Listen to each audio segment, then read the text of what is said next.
Here's when to expect STAAR scores in 2023 for the high school end of course exams.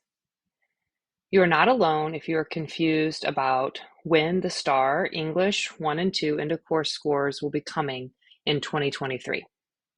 Angela here from Custom Classroom. Just a reminder, I'm not affiliated with TEA or STAAR, but I hope to help you with my interpretation of TEA's spring 2023 STAAR reporting timeline. I'll start with the short answer. Final scores won't be available to schools until August 8, 2023, but I have good news. You can still get a pretty good idea of how you did as soon as late May. Let's take a look at an overview of the timeline, and then I'll explain what it means. So May 12th is when testing ends. So in May 22nd, the raw scores will be released to schools. Then on May 31st, the early scale scores will come out. June 27th, they'll release the preliminary assessment reports, and on the 30th will be released to families. Then in August 8th, the absolute final reports will be released to the schools, and on August 11th, these final reports will be released to families. So what does this mean? Well, basically on May 22nd, teachers will receive the raw score. But what is a raw score? To help explain this, here is a STAAR released example of the raw score conversion table from last year's test. The state does not release the exact raw score conversion table until that actual test has been scored, meaning we do not have this conversion table at this time. They then use the data from the results to determine the level of rigor and adjust the minimum standard based accordingly, depending on the difficulty of the questions, so they could curve the test up or down as needed. So what is the raw score? Well, the raw score is exactly how many points a student earned. So basically, if a student responds to all the questions, they're going to figure out if they were either correct or incorrect and how many of those they got correct out of the total. So for example, let's say you received a raw score of 51 and the total number of points you could have scored on the test was a 68, then your raw score was 51 out of 68. Now, this score is not just the multiple choice. This is going to include the multiple choice items, whether you're correct or incorrect, and then the essay scored, or this is the short constructed response and extended constructed response, times 2. So what they mean by that is, for example, for the extended constructed response, the times 2 is coming from 2 graders. So if you have grader 1 and they evaluate your response as you scored 4 out of the 5 points on the rubric, they gave you a 4. Grader 2 might score you a 3 out of a 5 and give you 3 points out of the 5 on the rubric. These are then combined. That's where the times 2 comes in. So you scored 7 points on your extended constructed response out of the 10 total. Now, these raw scores are considered preliminary until quality control processes are complete. So that means that we don't know the scale score or the exact passing. TEA is going to evaluate all the data, and we will have to wait to figure out. But at this point, you can get a good idea. If you fall toward the top, you can feel pretty confident that you did a great job. Or if you fall toward the bottom scores, you might have failed the test. And you might be thinking, okay, well, what about graduation? It's right around the corner.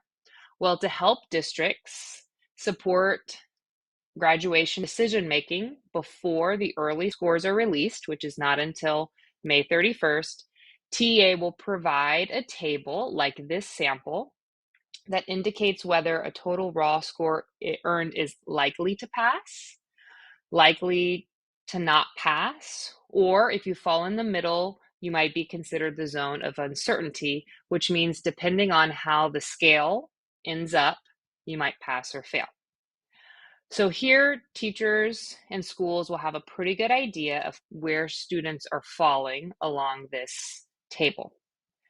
Now, next up is the May 31st release of the early scale scores. So what's a scale score? A scale score is a representation of the total number of correct questions a student answers, so the raw score, but it's then converted into a consistent and standardized scale. So example, if we go back to the 51 out of 68 raw score, this became a scale score of 4229.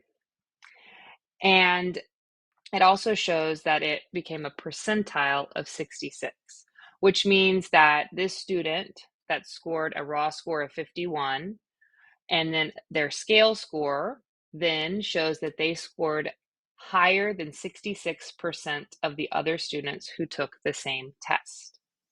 So what's different about the scale score is that it's taking into account the difficulty of the questions based on the test. They're going to look at how difficult or easy a question was for everyone who took the exam. So the most important thing we're waiting on here with this scale score is this part, which is TEA is then going to evaluate these scores, set the scale scores based on the difficulty of the new questions, and decide the range of what score is passing. In my opinion, this year in 2023, this process is extra important because the new test cannot be compared to the old test. The difficulty of the questions has been increased, and I feel that TEA will most likely have to scale down the passing score to reflect this increase in difficulty.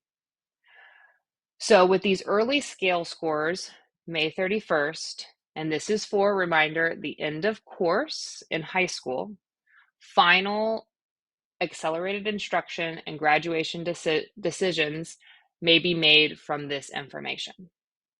Next up on the timeline is the preliminary assessment reports, which is going to be sent to schools on June 27th and then to families on the 31st. So these preliminary assessment reports are based on the group of data, and they're giving a lot of files and information. So this is an example of what the report looked like in 2022. It's going to include a variety of data collected from all the districts and campuses, and it's going to put it together in a summary report. And it will also include information about the rosters and then individual student report cards, or you will receive your individual student score. Then when these are released to families, the results will be available in the Family and Analytics portal through TEA. Now we finally get to the end of our timeline where the absolute final scores are going to be released on August 8th to schools and 11th to families. So basically, this just means they're going to go back to the previous data that had been sent out. They're going to make any corrections needed based on requests by schools or districts, and then a final student level determination will be made from these reports. I hope you found this video informative. Check out my other videos to learn more or stay up to date with STAAR testing.